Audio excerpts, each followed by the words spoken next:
Mesdames, Messieurs, bonsoir et bienvenue à votre émission magazine Plein Champ. Une fois n'est pas coutume, pour ce mois, nous allons parler d'élevage en cette période de saison sèche. La problématique de l'alimentation du bétail au Burkina, c'est le sujet que nous vous proposons pour les 26 prochaines minutes, le temps consacré désormais à cette émission magazine. Bienvenue et merci de nous suivre.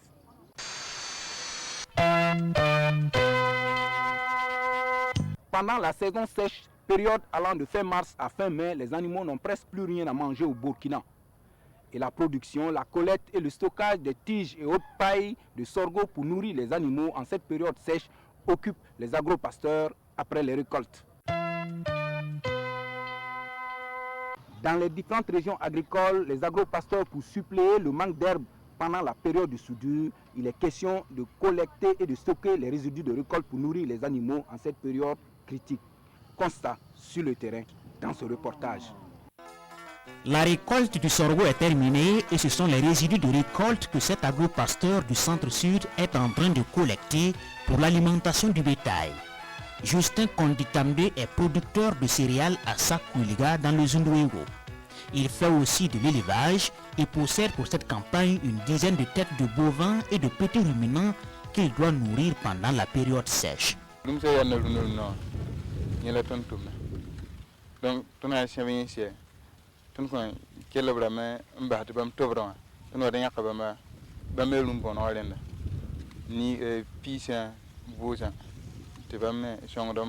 Pour suppléer le manque d'herbe durant la saison sèche, notamment pendant la période de soudure allant de fin mars à fin mai, la collecte et le stockage des sous-produits agricoles, communément appelés SPA, occupent ces agropasteurs après les récoltes en milieu rural. On a récolté tout, maïs, le sorgho, les arachides, et puis on a fini. On n'a rien à faire si ce n'est pas pour manger la nourriture de bœufs et de moutons, c'est tout. Pendant la saison sèche, les animaux n'ont rien à manger. Donc il faut collecter ces sous-produits agricoles et puis les conserver pour les animaux au moment de la saison sèche. Voilà. C'est nous-mêmes qui sensibilisons nos producteurs pour faire ce travail. Loin d'être une activité qui mobilise peu les populations dans les zones rurales, la collecte et le stockage des tiges de sorgho, de maïs, de paille, de riz ou encore de ces fans de niébé contribuent pour beaucoup près de 60% dans l'alimentation des animaux dans les villes et campagnes durant la campagne sèche. Et cela, ces agropasteurs l'ont bien compris.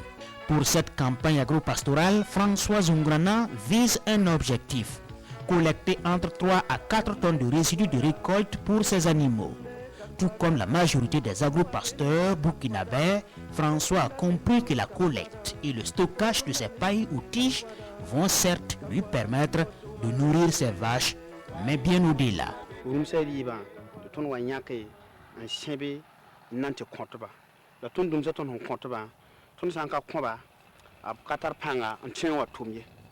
Donc, on compte ton sang combat, si le matin et bambina, le ton compte on abra, on s'en bina, la ton wukoda, leveron 12 quinqueta, te quinqueta leveron, how ton ha burbala, mikram te koda, tara, panga, injikiti. Donc, mon name, more men hankabe pour poka, more men a quarter men catarion, Jimaram Pia. Autrement dit, ici comme un peu partout au Burkina, le bétail intervient pour beaucoup dans les activités agricoles. Il est utilisé comme animaux de trait pendant les travaux champêtres.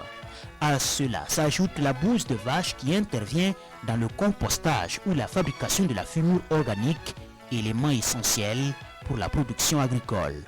Nous conseillons les éleveurs ou les agropasteurs à stocker les résidus de récolte composés de fans de niébé, de fans d'arachide, de paille de riz et de tiges de sorgho.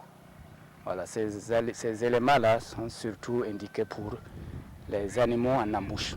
Dans le centre-sud et au titre de la campagne agro-pastorale 2019-2020, il est attendu, rien que pour la seule province du Zunduego, près de 190 000 tonnes de résidus de récolte collectés, 37 tonnes de cultures fourragères produites et entre 300 à 400 000 tonnes de fosses et conservation stockées.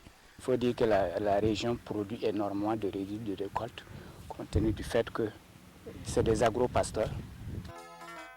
Le besoin est là et les usages bien connus. Reste à faire intégrer et faire adopter cette activité dans le calendrier normal des activités post-récolte. Et c'est ce à quoi le ministère en charge de l'élevage et ses services techniques travaillent depuis quelques années maintenant. En dehors des appuis conseils, il faut dire que quand même l'État essaie d'appuyer un peu les producteurs en leur apportant du matériel de collecte des résidus ou de fourches de conservation de fourrage. Ça consiste naturellement à des charrettes, à des fenils. Pays d'élevage par excellence, avec plus de 86% de la population qui s'adonne à cette activité, le Burkina produit énormément de sous-produits agricoles. Des résidus de récolte qui interviennent et interviendront encore pour l'essentiel dans l'alimentation du bétail dans un contexte de changement climatique où il n'y a plus de dynamique dans la biomasse du pâturage naturel. Pour prendre la pleine mesure de cette activité de production, de collecte et de stockage des sous-produits agricoles, direction Zano dans le centre-est et Dédougou dans le Moun. Dans ces deux régions agricoles, Zalissa Kéré et Olivier Paré font de la production fourragère les principales activités génératrices de revenus car l'essentiel de leur production est destinée à la commercialisation. Suivez plutôt. Des fans de niébé, des bottes de mukuna, des fagots de sariaso 16, des tiges de sorgho blanc ou encore des pailles de riz pour nourrir les animaux. De l'aliment pour bétail produit ici dans cette prairie familiale de 9 hectares. Nous sommes à Zano, dans le centre-est, où Zalissa Kéré fait de la production fourragère sa principale activité. Une production de fourrage destinée pour l'essentiel à la commercialisation. Moi, je cultive des tiges, des sorgho blancs, sorgho rouges, des feuilles d'arachide, mil, haricots, tout pour vendre. Avec ceux qui ont fait élevage. Voilà. Par exemple, si quelqu'un veut ça là, simple comme ça, on peut faire à 500, soit 300 même. Ça dépend du temps. Actuellement là, 300, 400, on peut vendre. Mais à le moment, 750, 800. Sur ce site familial se développent 3 types de production de fourrage. La production du fourrage naturel appelé foin naturel, la culture fourragère à double fin, la récolte et le stockage des sous-produits agricoles. Ça, c'est des herbes qu'on a fait et puis attaché, déposé comme ça. Souvent, on peut mélanger ça et écraser. Si quelqu'un veut aussi, on peut vendre.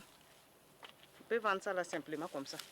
Comme ça, ça peut faire 1750, soit 1500. Ça dépend de la période. Ça, c'est des feuilles de haricots, arachides, mélangées avec vanjou. C'est ça qui est installé ici là. Pour supplier le manque d'herbe en saison sèche, Zalissa fait aussi de la transformation à partir du broyage de foin mélangé à des feuilles de légumineuses telles que l'arachide et le niébé. Par exemple, ça là, tu peux prendre au moins 10 comme ça pour écraser, pour mettre dans un sac là, pour mélanger avec les autres. Cette activité de production fourragère, Zalissa la tient de son père et de sa passion à elle pour l'élevage. Aujourd'hui, c'est avec engagement et détermination qu'elle relève le défi. Femme battante, Zalissa est considérée au Centre-Est comme un modèle. Pour cette campagne de production agro-pastorale, Zalissa est d'ailleurs sélectionnée pour participer au concours de meilleurs producteurs de fourrage que le ministère des Ressources animales organise pour primer ceux qui se sont illustrés le mieux dans l'activité au plan national. L'activité qui consiste à récolter, à stocker, est vraiment très encouragée. C'est vraiment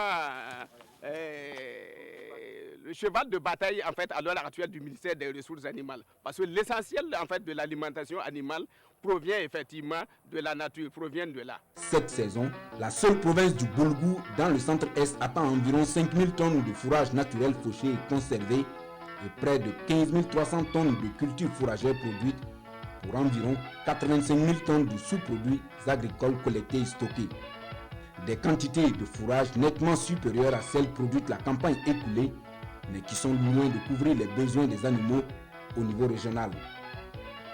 Autre localité, autre engagement pour la culture fourragère. Ici, à quelques encablures de Dédougou dans le Mouhoun, Olivier Paré excelle dans les bonnes pratiques agricoles. Sur 24 hectares, il développe des activités agricoles, d'élevage et de foresterie. Pour cet entrepreneur agricole des temps modernes, la passion pour la culture du fourrage remonte à 4 ans. J'avais des difficultés moi-même pour nourrir mes animaux. Donc je me suis dit, j'ai une grande superficie parce que j'ai 24 hectares que j'exploite. Donc je me suis dit, bon ça, il faut se tourner pour cultiver pour les animaux. Donc ça m'a amené, en tout cas, à faire du fourrage. Et j'ai vu que la demande est très forte. Donc du coup, je me suis basculé surtout vers là-bas. Ici, alors que les autres producteurs vont cultiver principalement pour se nourrir, Olivier Paré, lui, va cultiver pour les animaux. À son domicile 6 au secteur 5 de Dédougou, transformé en point de vente où nous l'avons retrouvé, c'est un entrepreneur agricole débordé par les commandes qui nous parle fièrement de son activité. Le fenil que nous avons se trouve dans la ferme. Donc nous ne pouvons pas amener toute la quantité en ville par risque que ça se brûle ou par risque en tout cas de dégradation de ce fourrage-là. Parce qu'il faut le maintenir en tout cas très bien, il faut le maintenir propre parce que c'est une alimentation pour les animaux. Donc nous amenons par rapport à la commande. Ce que vous voyez aujourd'hui, c'est une dame qui a commandé. Voilà, ça fait environ 50 bottes qu'elle a commandé. Donc aujourd'hui, nous devons la livrer. Donc c'est pour cela que vous êtes venus, vous avez trouvé ça. Pour les prix, nous vendons la botte de Niébé, le 11P, à 1000 francs à Dédougou et à Ouagadougou à 1500. Et pour la botte de Muguna, nous vendons ça à 1000 francs. Et pour les fagots de Sariasso 16, de spéculation, Sariasso 16, nous vendons ça à 750 francs. Sa production est vraiment bien. Vous-même, vous le constatez. Le fourrage est sec, mais ça a gardé toujours la couleur. C'est vraiment très bien pour les animaux. Chaque année, on vient, on prend avec lui, c'est rentable. Révélé au grand public lors de la première édition du SABEL, le salon de l'élevage, Olivier Paré est aujourd'hui à la tête de la coopérative Balonafa de Dédougou. Forte d'une trentaine de membres, Balonafa est un regroupement d'agro-pasteurs ayant axé leur travail autour de la sensibilisation et la vulgarisation à grande échelle des semences fourragères au niveau régional. Non seulement sur le plan, en tout cas bourse, ça nous procure assez d'argent. Et puis les grains, c'est vrai qu'on ne gagne pas beaucoup, mais ça permet de nourrir nos familles. Actuellement, je ne produis que pour les animaux. Donc, quand la saison démarre, puisque la culture de ces plants-là aussi, c'est exactement comme toutes les autres cultures. Monsieur Paré est un producteur de fourrage modèle pour la province, puisque nous le sollicitons même pour l'encadrement même de nos stagiaires qui viennent, que ce soit les visites, que ce soit les conseils. En réalité, M. Paré est sollicité. Grand prix du secteur informel au plan national en 2014, il est aussi lauréat meilleure innovation au premier SABEL 2018, le salon de l'élevage. Chevalier de l'ordre du mérite et du développement rural avec Agraf Élevage, Olivier Paré met cette saison près de 21 tonnes de cultures fourragères, toutes spéculations confondues, à la disposition de sa clientèle.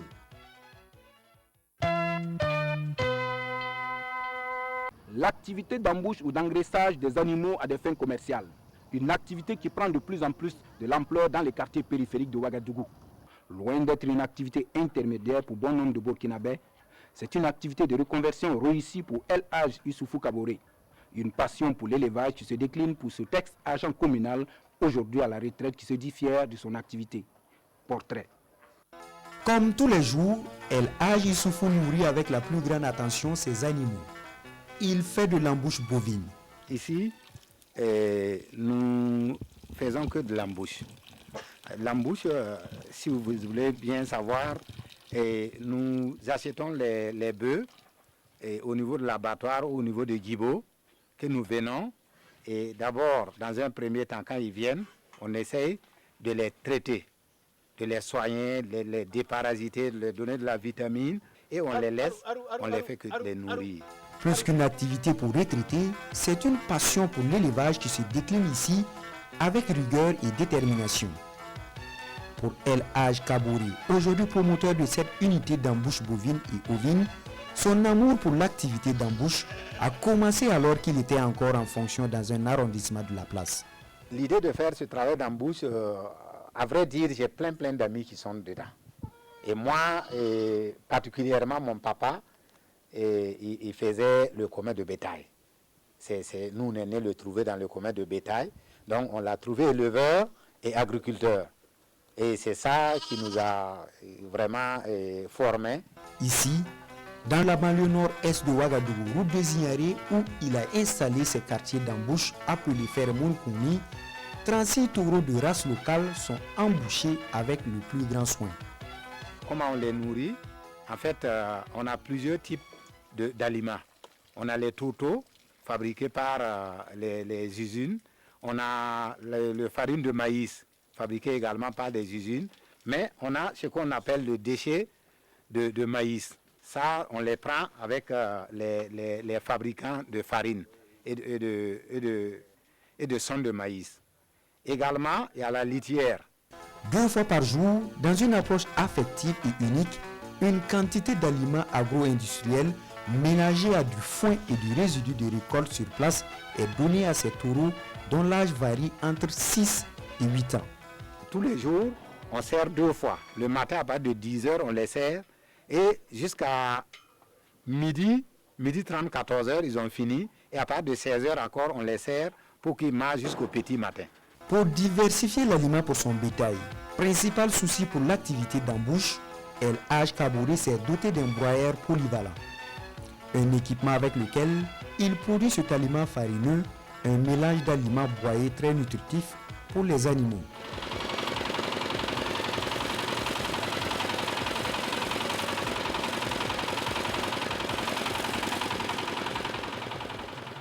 Nous, on fait le mélange en fait. Sinon, on ne fabrique pas comme ça. Ce qu'on peut dire qu'on fabrique, c'est le broyage des tiges de mil et le foin. À 56 ans et après 19 ans de loyaux services rendus à la mairie de Ouagadougou, c'est une reconversion réussie pour El Hadj Issoufou Kabouré qui se dit fier de son choix, qui fait aujourd'hui école dans la région du centre, malgré les contraintes et autres difficultés. Des fois, vous vous engraissez, et bien pour vendre, puisque nous vendons avec des gens qui vont en Côte d'Ivoire ou au Ghana pour vendre. Et des fois, ceux qui viennent prendre même, des fois, ils n'ont pas la totalité de l'argent. Ils vont prendre 20, mais ils vont te payer peut-être 15, et les 5 là, ils vont aller vendre et puis te ramener l'argent. Ça nourrit son homme, mais il faut se dire que le problème là, il faut avoir une autre activité pour avoir les moyens pour le faire. Tout comme le promoteur de l'affaire Mouine Kouni, ils sont plus d'une centaine dans la région du centre à faire de cette activité d'embauche bovine leur principale activité génératrice de revenus à des fortunes diverses dans les périphéries de la capitale Ouagadougou. Et selon les chiffres, ce sont 400 à 500 têtes de bovins, essentiellement de race locale, qui sortent 2 à 3 fois par an des différents quartiers d'embauche bovine que compte la région.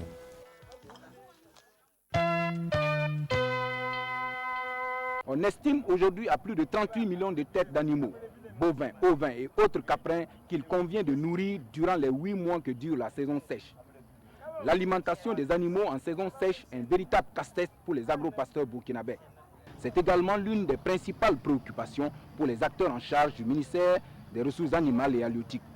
Pour en parler, direction le ministère des Ressources animales à la rencontre de M. Souleymane Pindé, ingénieur d'élevage aujourd'hui chargé de mission dans ce département. Bienvenue une fois de plus, vous êtes sur la partie entretien de cette émission magazine. Monsieur Pindé, bonsoir. Bonsoir. Alors vous êtes ingénieur d'élevage et aujourd'hui chargé de mission du ministre des Ressources animales. L'alimentation du bétail au Burkina est un véritable casse-tête pour les acteurs. D'accord, merci de nous permettre d'aborder ce volet donc, de l'élevage. Il faut dire que casse-tête, oui, lorsqu'on vient à l'élevage aussi sans beaucoup de précautions ou bien qu'on étant dans l'élevage, on aborde certaines phases telles que la période de pénurie qui va donc de février vers juin, juillet sans avoir pris de précautions. Parce qu'il faut savoir que quand même l'alimentation représente 60% quand même des postes de dépenses, disons, au niveau donc de cette activité. Donc ça montre à quel point en fait ce volet donc de l'élevage est assez important. Donc il faut forcément prendre les précautions qu'il faut pour pouvoir disponibiliser en fait, l'aliment pendant surtout la période donc, de pénurie pour alimenter les animaux, permettre de faire l'entretien et la production. Ça dépend en ce moment si on est dans un système intensif ou bien extensif. Extensif parce qu'on prélève en ce moment une partie de l'alimentation sur les parcours environnants. Ça, c'est plus propice dans en fait, le milieu rural. Mais pour ce qui est donc de la zone périurbaine, il faut savoir qu'il faut forcément donc faire des stocks d'aliments pour pouvoir donc pallier à ces déficits alimentaires-là. Oui, la production, la collecte, le stockage du fourrage, une alternative, mais avec ses limites. Alors, que fait le ministère pour encourager de façon concrète les acteurs? Bon, à ce niveau, il faut dire qu'il y a beaucoup effectivement d'initiatives au niveau du ministère des Ressources animales et même au niveau des partenaires du développement. C'est donc la mise à disposition chaque année de tonnages d'aliments, SPAI, donc ça peut être des tourteaux de coton, ça peut être des tourteaux de soja. Également, on appuie également la mise donc, à disposition des semences fourragères. C'est pour l'année 2019, c'est autour de 180 tonnes qui ont été mises à disposition. Pour les SPAI, c'est autour d'environ 7000 tonnes qui ont été mises à disposition. Il y a des années où ça a atteint 50 000 tonnes. C'est en fonction donc, du budget de l'État et de ce que les partenaires donnent également. Donc l'État encourage vraiment à produire maintenant pour les animaux.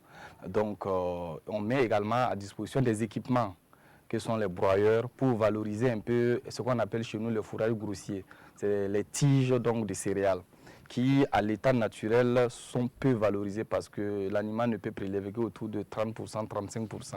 Mais là, une fois broyé, l'animal peut prélever jusqu'à 99-98% en fait, donc, de la masse donc, de ces tiges-là. Donc ça permet effectivement de créer de la matière sèche dont les animaux ont besoin. À titre d'exemple, un bovin d'un poids de 250 kg comme ça a besoin d'environ 6,5 kg de matière sèche par jour. Donc ça donne une idée quant au volume d'aliments à stocker pour pouvoir entretenir ces animaux. Donc cela interpelle les producteurs à savoir qu'il ne faut pas faire de l'effectif pour de l'effectif. Parce que plus les animaux sont nombreux, plus ça fait des penses à remplir. Et c'est souvent au-dessus des moyens des éleveurs. Donc on leur conseille de garder donc, la frange productive de leur bétail pour une exploitation rationnelle. Au cours de la préparation de cette émission, M. Pindé, on a constaté que de plus en plus, certains producteurs font de la production du fourrage leur principale activité génératrice de revenus. Qu'est-ce que vous en pensez? Je pense que c'est une très belle initiative et ça va concourir à créer des activités, des emplois pour des jeunes et même des moins jeunes. J'en connais, il y a déjà de l'existant en la matière. J'en connais des éleveurs qui ont laissé tomber en fait ce qu'ils faisaient et qui se sont adonnés entièrement à cette production donc fourragère. Et je ne vais pas trahir un secret en donnant les chiffres d'affaires, mais ils se font des millions par an, rien qu'à partir de cette spéculation. Au niveau de la zone périurbaine, comme je l'ai dit, les gens sont obligés de faire du complément, même si certains produits, ils n'arrivent pas à produire suffisamment pour pouvoir, disons, nourrir correctement les animaux. Donc du coup, il faut acheter. C'est un secteur qui n'est pas bien structuré pour le moment, mais ce qui est sûr aujourd'hui, l'offre est en deçà donc de la demande. Est-ce que vous pensez que ça peut être un secteur porteur? Absolument. Absolument. Lorsqu'on arrive à avoir des semences disons, dans la période qu'il faut pour pouvoir, parce que c'est une question de production aussi, et produire ce qui est demandé, il n'y a pas de raison, puisque la demande est toujours là. Nous sommes dans un quartier d'embauche. Alors, pour vous, qu'est-ce que l'embauche bovine? Bon, pour être un peu basique, on dira que cela va consister à prendre un taureau qui a au moins 3 ans, qui n'est pas malade, l'engraisser au travers donc, de techniques spécifiques d'élevage, prenant en compte l'amélioration de l'alimentation, de la santé et même de l'endroit où il doit être pendant un temps donné pour en fait pouvoir l'exploiter côté viande ou bien le commercialiser. Le temps théorique c'est 6 mois, mais dans les réalités ça peut être ramené à 3 mois en fonction de l'état dans lequel on a pris l'animal. Et quelles sont les conditions qu'il faut remplir au départ pour être un bon emboucheur? Il faut donc voir l'âge, comme je vous ai dit. Si vous prenez un animal qui est trop jeune, il n'a pas fini de croître. Donc du coup, ce qu'il va prendre, au lieu de grossir, il va croître. Et il faut donc regarder la race, il faut regarder l'état de santé. Ça, c'est le premier point. Là, c'est les critères donc, de choix d'un animal qui doit être engraissé. À côté de ça, on a donc également les conditions donc, alimentaires, en commençant par l'eau. L'eau ne doit pas manquer. on ne peut faire aucune activité d'élevage sans eau. Donc l'eau doit être un élément de base, disponibilité permanente.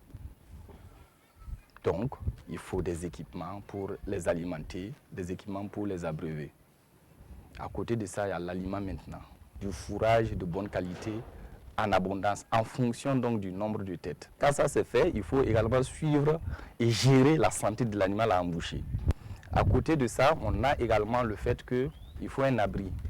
Un animal qui est sous le soleil, qui est sous la pluie, est difficile à engraisser parce que ça inhibe un peu l'injection de l'aliment. Donc du coup, il faut qu'il y a des normes de construction. Au moins, un animal doit être entre 3 et puis 6 mètres carrés pour en fait son espace vital. Monsieur Pendé, je vous remercie. C'est moi qui vous remercie. Merci. Mesdames, Messieurs, c'est sur ces mots de Monsieur Souleymane Pindé qu'on s'arrête là pour ce numéro de votre émission Magazine de développement rural Plein Champ. Merci de nous avoir suivis et à très bientôt sur la RTB.